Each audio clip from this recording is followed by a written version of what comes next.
रात का समय था और जोरों की बारिश हो रही थी। मैं एक गली से गुजर रहा था कि तभी मेरी नजर कूड़ेदान के पास बैठी एक लड़की पर पड़ी जो धारीदार शर्ट पहने हुए थी। वो बहुत मासूम लग रही थी और उसने मुझसे कहा कि भाई मैं रास्ता भटक गई हूँ, क्या आप मुझे मेरे घर तक छोड़ देंगे? मैं आपको इसका बहुत अच्छा इनाम दूंगी। इनाम की बात सुनते ही मेरी आंखों में डॉलर के निशान चमकने लगे और मैंने सोचा कि क्या सच में मुझे कुछ भी मिल सकता है। हे भगवान, तेरा लाख लाख शुक्र है कि मुझ लिन यी के साथ भी कुछ अच्छा हो रहा है। मैंने तुरंत अपना मोबाइल निकाला और उससे पूछा कि नकद दोगी या कोड स्कैन करोगी। मेरी एस्कॉर्ट फीस ज्यादा नहीं है, बस 888 रुपए है। वो लड़की बेचारी सी शक्ल बनाकर बोली कि एक और बात है, मुझे बहुत तेज भूख भी लगी है। मैंने मुस्कुराते हुए कहा कि हाँ हाँ बिल्कुल भाई, तुम्हें अभी कुछ खाने को दिलाएगा, तुम बस पहले पेमेंट स्कैन कर दो। उसने बड़ी भोली आंखों से मेरी तरफ देखा और पूछा कि भाई क्या आप सच में कुछ भी कर सकते हैं? मैंने पूरे आत्मविश्वास के साथ सीने पर हाथ रखकर कहा कि बिल्कुल, अगर पैसे सही हो तो मैं शीशा तक तोड़ सकता हूँ। लेकिन तभी अचानक माहौल बदल गया। उस लड़की के शरीर से एक भयानक बैंगनी ऊर्जा निकलने लगी और उसने पलक झपकते ही मेरी गर्दन दबोच ली और मुझे हवा में उठाते हुए दीवार से दे मारा। उसका रूप पूरी तरह से बदल चुका था और वो एक खूंखार शैतान लग रही थी। उसने मेरे चेहरे के पास आकर कहा कि तो फिर अपनी आत्मा मुझे चखने के लिए दे दो, क्योंकि मुझे बहुत भूख लगी है। मैं बुरी तरह खांसते हुए मन ही मन सोचने लगा कि हे भगवान, क्या इसे स्प्लिट पर्सनैलिटी की बीमारी है? और इसके पास तो सुपर पावर भी है। तभी मेरी आंखों के सामने एक नीले रंग का होलोग्राम सिस्टम खुल गया। सिस्टम ने मुझे बताया कि इमोशन एनर्जी कलेक्शन सिस्टम चालू हो गया है और मेरा लेवल अभी 9 सिखिया है। मेरे सामने जो लड़की है उसका नाम सू श्याओ श्याओ है और उसके अंदर एक नाइट डेमन नाम की डी लेवल की पर्सनैलिटी है। सिस्टम ने चेतावनी दी कि मैं इसे मार नहीं सकता, बस शांत कर सकता हूँ और मैं अभी दिमागी हमले का शिकार हो रहा हूँ। मुझे ये भी पता चला कि अगर मैं इसे पहली बार शांत कर लेता हूँ तो मुझे इनाम के तौर पर 2000 रुपए और 100 एक्सपीरियंस पॉइंट मिलेंगे। 2000 रुपये और एक फ्री स्किल की बात सुनकर मेरी तो बाँछें खिल गईं। मेरी गर्दन उसके हाथों में जकड़ी हुई थी, लेकिन फिर भी मैं पागलों की तरह मुस्कुराने लगा और मैंने उससे कहा कि बहन थोड़ा और जोर लगाओ, मुझे ये काम मंजूर है। मेरी बात सुनते ही उसने मुझे पूरी ताकत से सड़क के दूसरी तरफ फेंक दिया। मैं जमीन पर गिरा और वो अपनी बैंगनी ऊर्जा से मुझ पर हमला करने लगी। उसका एक हमला सड़क के खंभे पर लगा तो मैंने चिल्लाकर कहा कि अरे अरे, ये बहुत ज्यादा हो रहा है। सरकारी संपत्ति को नुकसान पहुंचाने के पैसे तुम्हें ही भरने पड़ेंगे। मेरा सिस्टम मुझे चेतावनी दे रहा था कि मुझ पर मानसिक दबाव पड़ रहा है। मैंने उसे समझाते हुए कहा कि बहन, तुम असामाजिक प्रवृत्तियों के साथ गंभीर उन्माद से पीड़ित हो, इसलिए मेरी बात मानो और अपने हथियार डालकर तुरंत अपनी दवा खा लो। उसने गुस्से में चिल्लाते हुए कहा कि बकवास बंद करो और अपनी आत्मा मुझे सौंप दो। मैंने जमीन पर खिसकते हुए कहा कि दूंगा दूंगा सब दूंगा, बस 2000 रुपए मेरे खाते में आ जाने दो, मैं अपनी आत्मा तुम्हारे लिए पैक करके कुरियर कर दूंगा। लेकिन तुम्हारी ये हिंसक हालत ठीक नहीं है, क्या ये लो ब्लड शुगर की वजह से होने वाला गुस्सा है? तभी मेरे सिस्टम की चार्जिंग पूरी हो गई और मेरी आंखों से तेज हरी रोशनी निकलने लगी। सिस्टम ने बधाई देते हुए कहा कि मुझे ग्रीन लेवल की एम्पैथी आई स्किल मिल गई है। मैं निराश होकर सोचने लगा कि हरा रंग ये कैसा बकवास सिस्टम है। मैंने अपनी जान दांव पर लगा दी और इसने मुझे सबसे घटिया लेवल की स्किल दी। लेकिन तभी एक चमत्कार हुआ। वो खूंखार लड़की अचानक जमीन पर गिर पड़ी और उसका बैंगनी आभा मंडल शीशे की तरह टूट गया। वो घुटनों के बल बैठकर जोर जोर से रोने लगी और चिल्लाई कि मर जाओ तुम। मैंने कहा कि काहे का मर जाओ, अगर भूख लगी है तो सीधे सीधे बताओ ना, चलो मेरे घर चलते हैं। वहां मैं तुम्हें पुराने खट्टे गोभी और बीफ वाले नूडल्स के साथ एक प्रीमियम बड़ा सा लेग पीस भी खिलाऊंगा। मैंने उसे प्यार से गले लगा लिया। उसने रोते हुए मुझसे पूछा कि क्या सच में मुझे बड़ा वाला चिकन लेग मिलेगा? मैंने मुस्कुराते हुए पसीना पोंछा और कहा कि बिल्कुल, तुम्हारे भाई को अभी अभी एक बड़ा खजाना मिला है, इसलिए मैं तुम्हें 2 लेग पीस खिलाऊंगा। तभी सिस्टम की आवाज आई कि मैंने पहली बार डी लेवल की पर्सनैलिटी को सफलतापूर्वक शांत कर लिया है और पैसे मेरे खाते में आ रहे हैं। मेरे मोबाइल पर मैसेज आया कि 2000 रुपए आ गए हैं। मैं खुशी के मारे पानी से भरे गड्ढे में उछलने लगा और चिल्लाने लगा कि सच में पैसे आ गए। मैंने आसमान की तरफ हाथ उठाकर कहा कि सू श्याओ श्याओ का बहुत बहुत धन्यवाद कि उसने मुझे 2000 रुपए दिए। अब तो मैं इस मानसिक बीमारी को पक्का ठीक कर दूंगा। वो लड़की अब पूरी तरह से नॉर्मल हो चुकी थी और गड्ढे में बैठी मुझे हैरानी से देख रही थी। उसने मुझसे पूछा कि नर्स भाई, क्या आप ठीक हैं? मैंने अपना फोन उसके चेहरे के सामने किया और कहा कि बकवास मत करो, मेरा रूटीन चेकअप करने दो। तुम बस इस लाइट को देखो और तुम्हारी आंखें मेरे फोन के साथ घूमनी चाहिए। अब अपना मुंह खोलो और आ करो। उसने आ किया तो मैंने कहा कि ठीक है, तुम्हारे गले में सूजन नहीं है, तुम मीट खा सकती हो। मैंने खुश होकर कहा कि चलो चलते हैं और मैं अपनी इस अमीर मरीज बहन को अपने घर नूडल्स खिलाने ले गया। हम मेरे छोटे और टूटे फूटे कमरे में पहुंच गए। वो लड़की जमीन पर बैठकर रो रही थी। मैंने दीवार के सहारे खड़े होकर कहा कि अब रोना बंद करो, रात बहुत हो गई है और पड़ोसियों को लगेगा कि मैं किसी मरीज को टॉर्चर कर रहा हूँ। तुम्हारी हालत ऐसी है कि तुम्हें लंबे समय तक अस्पताल में भर्ती रहना पड़ेगा। उसने सुबकते हुए कहा कि भाई, मैं भी बहुत अभागी हूँ क्योंकि मैं एक बहुत अमीर परिवार से हूँ, लेकिन मेरे माता पिता को लगा कि मैं बीमार हूँ, इसलिए उन्होंने मुझे घर से निकाल दिया। उसकी बात सुनकर मुझे जोर से हंसी आ गई और मैंने कहा कि हा हा हा, अमीर परिवार की बेदखल बेटी, तुम खुद को अमीर बता रही हो। अरे मेरी हालत देखो, मैं तो अपने कमरे का किराया भी नहीं दे पा रहा हूँ और कुछ ही दिनों में मुझे पुल के नीचे जाकर सोना पड़ेगा। मुझे वो दिन याद आ गए जब मैं पुल के नीचे बैठकर नूडल्स खाता था और पागल मरीज मुझे रोज दौड़ा दौड़ा कर पीटते थे। मैंने उसे डांटते हुए कहा कि तुम मेरे सामने अपनी दुख भरी कहानी सुना रही हो। अरे पिछले महीने ही एक रेबीज वाले मरीज ने मुझे 3 बार काट लिया था और मुझे खुद के पैसों से इंजेक्शन लगवाने पड़े थे।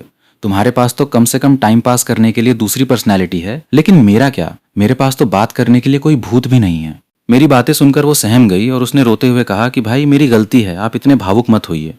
तभी मेरे सिस्टम ने स्कैन करके मुझे बताया कि ये लड़की मेरे लिए लंबे समय तक कमाई का जरिया बन सकती है। उसकी दूसरी पर्सनैलिटी तब बाहर आती है जब वो इमोशनल होती है और ऐसा महीने में 4-5 बार हो सकता है। हर बार उसे शांत करने पर मुझे 2,000 रुपए और एक्सपीरियंस मिलेंगे। मेरी तो आंखें फटी की फटी रह गईं। मैंने मन में सोचा कि ये तो एक चलता फिरता पैसों का पेड़ है जिससे मुझे महीने के 8,000 रुपए भी मिलेंगे और एक्सपीरियंस भी। मुझे किसी भी तरह इसे अपने पास रोकना होगा। मैंने थोड़ा नीचे झुककर एक मीठी सी मुस्कान के साथ उससे कहा कि शियाओ शियाओ बहन, तुम भी मेरी तरह बेचारी हो, तो ऐसा करते हैं, तुम मेरे पास ही रहो। मैं तुम्हारे खाने और रहने का इंतजाम करूंगा और तुम्हारी उस खतरनाक पर्सनैलिटी को कंट्रोल करने में भी मदद करूंगा। इसके बदले मैं तुम्हें रोज के 200 रुपए दूंगा। बोलो कैसा रहेगा? वो एकदम से खुश हो गई और चहकते हुए बोली कि क्या सच में रोज के 200 रुपए? ये तो मेरी पिछली पार्ट टाइम जॉब से भी ज्यादा है। धन्यवाद बॉस। मैंने अपना कॉलर झाड़ते हुए कहा कि अरे इसमें धन्यवाद कैसा, दूसरों की मदद करना तो हमारी पुरानी परंपरा है। हम बातें कर ही रहे थे कि तभी अचानक दरवाजा जोर से खुला और 2 पुलिस वाले अपनी बंदूकें ताने अंदर घुस आए। वो लोग अबनॉर्मल स्पेशल कंट्रोल ब्यूरो से थे। महिला अफसर ने अपना कार्ड दिखाते हुए कहा कि मिस्टर लिन यी, आप पर बिना रजिस्ट्रेशन के एक अबनॉर्मल पर्सनैलिटी वाले इंसान को गैर कानूनी तरीके से रखने का शक है, इसलिए आपको हमारे साथ चलना होगा। मैंने डर के मारे उस लड़की को कसकर पकड़ लिया और चिल्लाते हुए कहा कि अरे कर क्या रहे हो? तुम लोगों ने मेरा दरवाजा तोड़ दिया है, इसके पैसे तुम्हें देने पड़ेंगे। वो दोनों मुझे घसीटते हुए बाहर ले गए और अपनी गाड़ी में डाल दिया। मैंने गाड़ी से बाहर मुंडी निकालकर कहा कि रुको रुको, मुझे रात 9 बजे अपनी ड्यूटी पर भी जाना है। क्या तुम लोग मुझे छुट्टी का सर्टिफिकेट दोगे? मैं गाड़ी के अंदर बैठा था और मेरा सिस्टम बता रहा था कि पुलिस वालों की मानसिक स्थिति एकदम सामान्य है, इसलिए मैं उनसे कोई इमोशन या इनाम नहीं ले सकता। बारिश में मेरी गाड़ी आगे बढ़ती रही और अगले ही पल मैं एक पूछताछ कमरे में कुर्सी से बंधा हुआ था। मैंने चिल्लाकर कहा, मुझे छोड़ दो, मैं तो बस एक टेम्पररी नर्स हूँ। तुम लोगों ने गलत आदमी को पकड़ लिया है। अगर मेरे काम में देरी हुई तो तुम लोगों को मुझे हर्जाना देना पड़ेगा। तभी काले सूट में एक महिला अंदर आई और बोली कि एक डी लेवल के खतरे का सामना तुमने बिना किसी हथियार के अकेले ही कर लिया। मिस्टर लिन यी, आम इंसान ऐसा बिल्कुल नहीं कर सकते। हमारे विभाग को तुम्हारे जैसे लोगों की ही तलाश है जो इन अजीबोगरीब आत्माओं से बात कर सकें। चलो हमारे साथ काम करो। इंटर्न गाइड की नौकरी है, महीने के 8,000 मिलेंगे और साथ में 5 तरह के इंश्योरेंस भी। ये सुनकर मेरी आंखें लाल हों गईं और मैं गुस्से में चिल्लाया कि सिर्फ 8,000 मैं अपनी जान दांव पर लगा रहा हूं। उसने आगे कहा कि मिशन के हिसाब से अलग बोनस मिलेगा, जैसे डी लेवल के 1,000, सी लेवल के 3,000 और बी लेवल के 15,000। अगर तुमने महीने का टारगेट पूरा कर लिया तो तुम्हें परमानेंट कर दिया जाएगा। मेरी आंखों में तो जैसे डॉलर के निशान चमकने लगे। मैंने हिसाब लगाया कि डी लेवल के 1,000 और मेरे खुद के जुगाड़ से 2,000, मतलब एक डी लेवल के 3,000। मैं झूठा रोने का नाटक करते हुए बोला कि डायरेक्टर साहिबा, मुझे इन आत्माओं के दुख से बहुत हमदर्दी है। मैं अपनी पूरी जिंदगी इस विभाग के नाम करना चाहता हूँ। उसने मुझे चेतावनी दी कि याद रखना, जिन आत्माओं का इंसानी रूप है वो नागरिक हैं। उन्हें मारा तो जेल जाओगे, लेकिन बुरी आत्माओं को तुम्हारी मर्जी तुम मार सकते हो। क्या तुम समझे? मैंने कहा हाँ समझ गया। मैं मन ही मन खुश था कि इंसानी रूप वाली आत्माएं मतलब पैसे का पेड़ और बुरी आत्माएं मतलब एटीएम मशीन, जब चाहो पैसे निकाल लो। मैं खुशी से उछलता हुआ बाहर निकला और रात के अंधेरे में अपना फोन देखने लगा। सी लेवल के 8,000 और बी लेवल के 35,000। एक फनटाउन पार्क में पिछले शुक्रवार को केस दर्ज हुआ था। वहां पक्का कोई सी लेवल की आत्मा होगी। मेरे तो मजे आ गए। मैं उस सुनसान पार्क में पहुंचा और गुस्से में एक कूड़ेदान को लात मारी। 2 घंटे हो गए हैं, कहाँ मर गए सब? क्या ये आत्माएं भी वीकेंड मनाती हैं? तभी मेरे रडार में बीप की आवाज आई और मैं घास में छुप गया। मेरी आंखें हरे रंग से चमकने लगीं। मैंने कहा आखिरकार बोहनी हो ही गई। आ जाओ मेरे छोटे बच्चों, जल्दी बाहर आओ और अपने भाई को उसकी सैलरी दो। सामने एक डरावना जोकर एक मरे हुए इंसान के पास बैठा था और सिस्टम ने बताया कि यह एक सी लेवल की आत्मा है जिसे खत्म किया जा सकता है।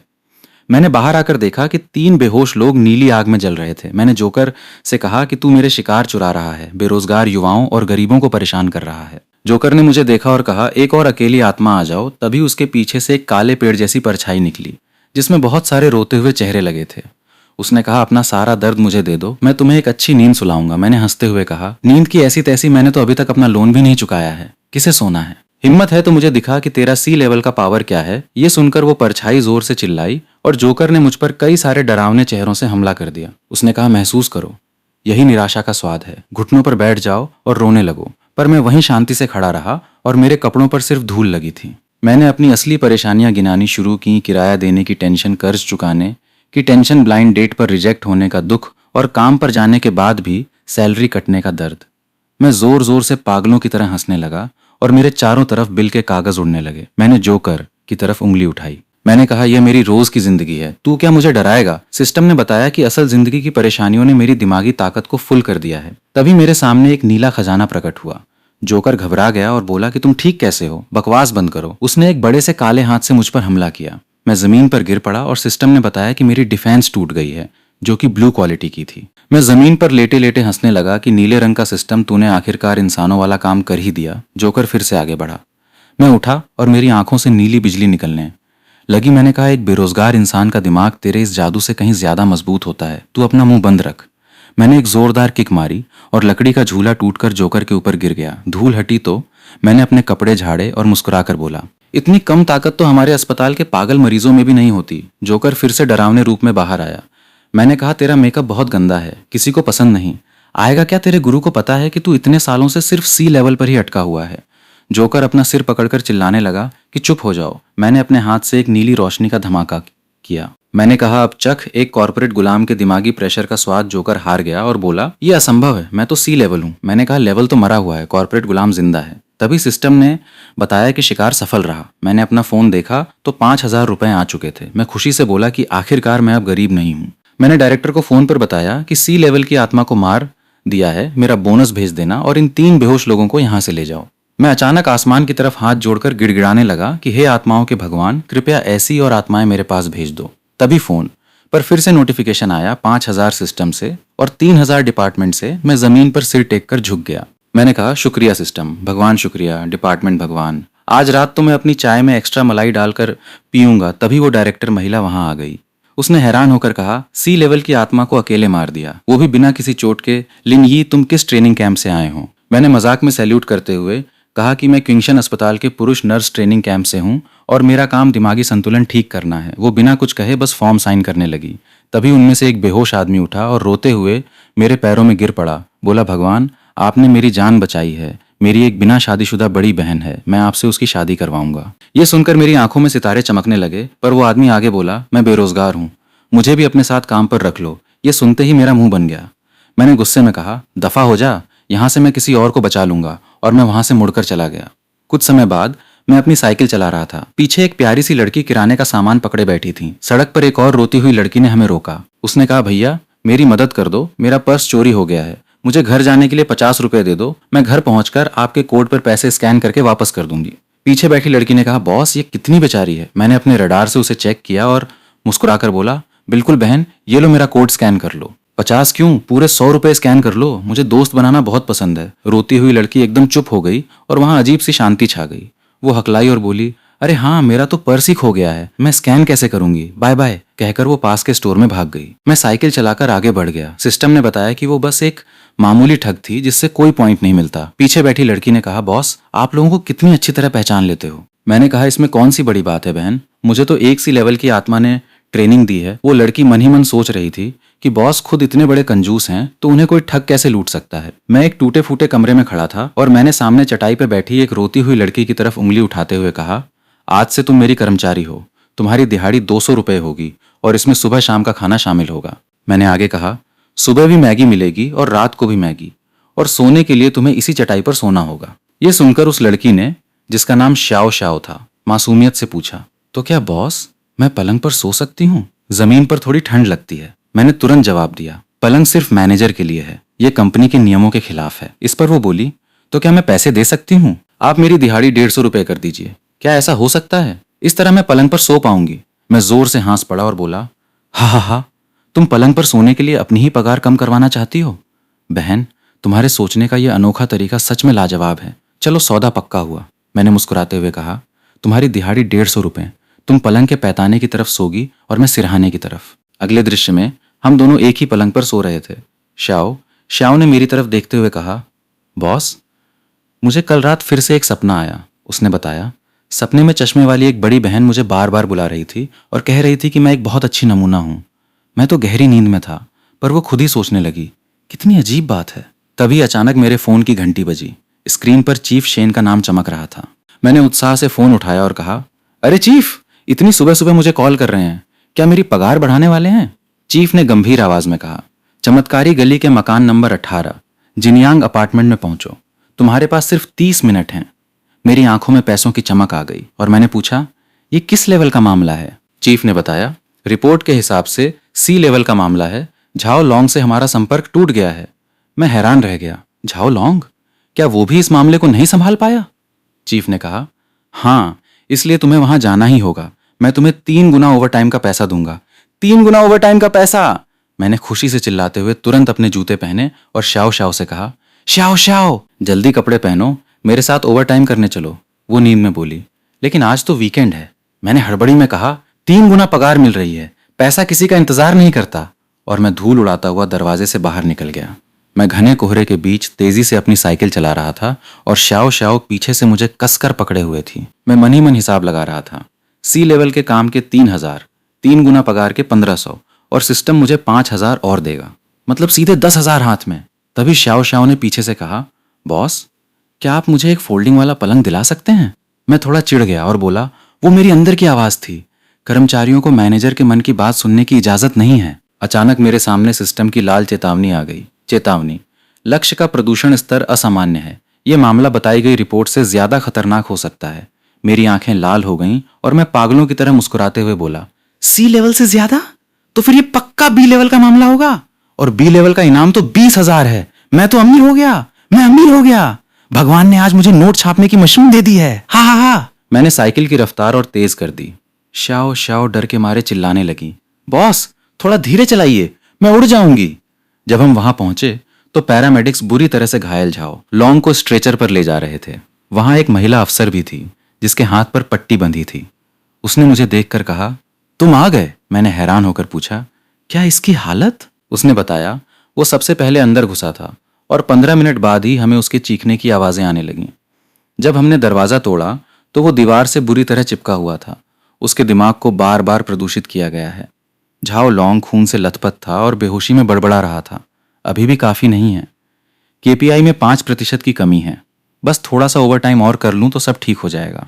थोड़ा सा ओवरटाइम। मैंने गंभीर होकर कहा, यह कोई सी लेवल के भूत का काम नहीं हो सकता। महिला अफसर ने कहा, मैंने अभी अभी डिपार्टमेंट में इसे अपग्रेड करने की अर्जी दी है। लिन यी, तुम चाहो तो मुख्य टीम का इंतजार कर सकते हो या फिर पहले अंदर जा सकते हो। मैंने मन में सोचा, मुख्य टीम का इंतजार करूं? फिर तो मुझे मेरे हिस्से का पैसा मिलेगा ही नहीं। मैंने अपना बैंक बैलेंस देखा और तुरंत फैसला करते हुए कहा, मैं अंदर जा रहा हूं। मैंने श्याओ श्याओ से कहा, तुम बाहर गाड़ी में ही रुको, लेकिन उसने जिद पकड़ ली, मैं भी आपके साथ अंदर चलूंगी। हम दोनों उस भयानक और अंधेरे अपार्टमेंट के अंदर गए। मैंने उससे कहा, मेरे करीब रहना। हम एक कमरे में पहुंचे जहां बहुत सारे लोग ज़ोंबी की तरह कंप्यूटर पे काम कर रहे थे। तभी छत से उल्टी लटकी हुई ग्रेजुएशन गाउन पहने एक खौफनाक चुड़ैल नीचे आई। उसने डरावनी आवाज में कहा, मेरे ओवरवर्क के राजा ट्रेनिंग सेंटर में तुम्हारा स्वागत है। क्या तुम दोनों यहाँ रिपोर्ट करने वाले नए छात्र हो? मेरे सिस्टम ने तुरंत बताया कि यह एक बी लेवल की पढ़ाकू भूतनी है जिसे मारने पर 20,000 का इनाम मिलेगा। मैंने खुद से कहा, बाप रे, बी लेवल! मैंने श्याओ श्याओ को अपने पीछे किया और कहा, श्याओ श्याओ, मेरे पीछे खड़ी रहो और बिल्कुल हिलना मत। वो भूतनी हवा में तैरती हुई नीचे आई और बोली, ओह नए छोटे छात्र, क्या बड़ी बहन तुम्हें एक काम दे? उसने मेरी तरफ कागजों की एक नीली किरण फेंकी जो सीधे मेरे सिर पर लगी। मैं अपना सिर पकड़कर खड़ा हो गया और चिढ़ते हुए बोला, आउच! ये कैसा बकवास हमला है? ये तो बिल्कुल हमारे डायरेक्टर की हफ्तावार मीटिंग जैसा लग रहा है। भूतनी एकदम हैरान रह गई और चिल्लाई, तुम्हें कोई असर नहीं हो रहा? उसने एक बहुत बड़ी लाल रंग की केपीआई की किरण मुझ पर छोड़ दी।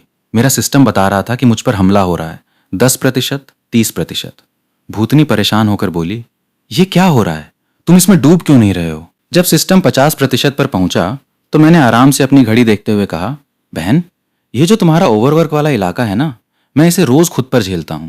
मैं 14 घंटे की 3 शिफ्ट करता हूं, पागल खाने के मरीजों से 3 बार पिटता हूं और मेरी एक्स गर्लफ्रेंड मुझे नाकारा कहकर गालियां देती हैं। ये तो मेरी रोजमर्रा की जिंदगी है। भूतनी ने अपना सिर पकड़ लिया और चिल्लाई, असंभव! जादुई विभाग के बड़े बड़े महारथी भी मेरे इस ओवरवर्क वाले इलाके को नहीं झेल पाते। जब सिस्टम 100% पर पहुंच गया तो मेरी आंखें लाल हो गईं और मैंने मुस्कुराते हुए कहा, जादुई विभाग के वो महारथी, उन्होंने कभी किसी मेंटल अस्पताल में गंदगी साफ नहीं की है। तभी मेरे सिस्टम ने आवाज दी कि पर्पल लेवल का मानसिक रिफ्लेक्शन अनलॉक हो गया है। मैं पागलों की तरह हंसने लगा। पर्पल, पर्पल रंग! आज तो मुझ पर पर्पल किस्मत मेहरबान है। हा हा हा। मैंने अपने हाथ में एक बहुत बड़ा पर्पल ऊर्जा का गोला बनाया और कहा, बहन, अभी तुमने मुझे इतनी सारी केपीआई दी थी ना, अब मैं तुम्हें वो सब 1.5 गुना करके वापस लौटाऊंगा। मैंने उस ऊर्जा को एक बवंडर की तरह उस पर छोड़ दिया। वो पत्थरों और कागजों से बुरी तरह टकराई और जमीन पर गिरकर तड़पने लगी। उसने चिल्लाते हुए कहा, ये तो पलटवार करने वाला जादू है। उसने अपना सिर पकड़ा और रोते हुए बोली, चुप रहो, सब चुप रहो। मैं एक टीचर हूं, मुझे दिन रात काम नहीं करना, मुझे बॉस बनना है। मैं उसके पास गया और बोला, ओह, क्या तुम्हारी हिम्मत टूट गई? बहन, अभी रो मत, ये तो सिर्फ 1.5 गुना था। मैं हर रोज जो झेलता हूं वो इसका कम से कम 5 गुना होता है। उसने गुस्से में आकर मुझ पर एक बहुत बड़ा लाल रंग का थीसिस पेपर फेंका और चिल्लाई, मेरी मानसिक शक्ति ने भौतिक दुनिया को पार कर लिया है। मैं तुम्हें अपने इस थीसिस से कुचल दूंगी। मैंने उस पेपर को बड़ी आसानी से पकड़ लिया और मुस्कुराते हुए कहा, ओहो बहन, तुम भौतिक रूप से मुझे हराना चाहती हो? उसने घमंड से कहा, मैंने तुम्हारे जैसे बहुत से कमजोर लोग देखे हैं। मेरी पूरी बॉडी से पर्पल ऊर्जा निकलने लगी और मैंने कहा, बहन, चलो एक बार फिर से करते हैं। इस बार मैं तुम्हें ब्याज के साथ सब कुछ वापस करूंगा। वो डर गई और हकलाते हुए बोली, तुम्हें कौन सी गंभीर बीमारी है? मैंने एक शैतानी मुस्कान के साथ कहा, कंफर्म हो गया, तुम बहुत गरीब हो। पलटवार शुरू कर रहा हूं। मैंने अपनी शक्ति बढ़ाते हुए कहा, बहन, सिर्फ एक बार में मुझे इतनी सारी केपीआई देना तुम्हारे लिए बहुत बड़ा नुकसान है। मैं तुम्हें 3 साल का पूरा हिस्सा एक ही बार में 1.5 गुना करके वापस करूंगा। मैंने एक बहुत बड़ा पर्पल धमाका किया। वो भूतनी हवा में उड़ती हुई चीखी, बहुत ज्यादा है, ये सिर्फ 1.5 गुना नहीं है, ये तो सैकड़ों गुना है। मैंने आराम से खड़े होकर उसे समझाया, क्योंकि मैं जो रोज झेलता हूं वो पहले से ही 5 गुना ज्यादा था। अब उसे 1.5 से गुणा कर लो बहन, खुद ही हिसाब लगा लो। वो भूतनी धूल में बदलते हुए रोने लगी। मुझे अब पढ़ाकू नहीं बनना, मुझे घर जाना है, मुझे मेरी मम्मी के पास जाना है। अगर मैं जीत नहीं सकती तो चलो हम सब एक साथ खत्म हो जाते हैं। और इसी के साथ वो एक बहुत बड़े लाल धमाके में फट गई। जब धूल छांटी तो भूतनी गायब हो चुकी थी। तभी मैंने देखा कि श्याओ श्याओ मेरे सामने खड़ी है। उसके अंदर से एक अजीब सी खौफनाक ऊर्जा निकल रही थी। उसने मुझे उस धमाके से बचाया था। श्याओ श्याओ ने बिल्कुल एक अलग और डरावनी आवाज में कहा, तुम्हारी बॉस को चोट पहुंचाने की हिम्मत कैसे हुई? मैं एकदम हैरान रह गया। श्याओ श्याओ, तुमने इसे खुद ही चालू कर लिया? मैंने तो तुम्हें उकसाया भी नहीं था। श्याओ श्याओ ने उस जगह को घूरते हुए जहां भूतनी मरी थी बहुत ही ठंडी आवाज में कहा, तुमने मेरे बॉस को मार दिया, अब मुझे मेरी पगार कौन देगा? तभी हवा में से उस भूतनी की मिटती हुई आवाज आई, तुम एक सुपर पर्सनैलिटी हो, तुम्हारा लेवल इतना। श्याओ श्याओ ने कड़क आवाज में आदेश दिया, अपनी बकवास बंद करो, तुमने मेरी नींद खराब की है। मैं पसीना पोंछते हुए मन ही मन खुश होकर बोला, बाप रे, खुद लड़ने वाला एआई, मुझे तो सच में एक खजाना मिल गया है।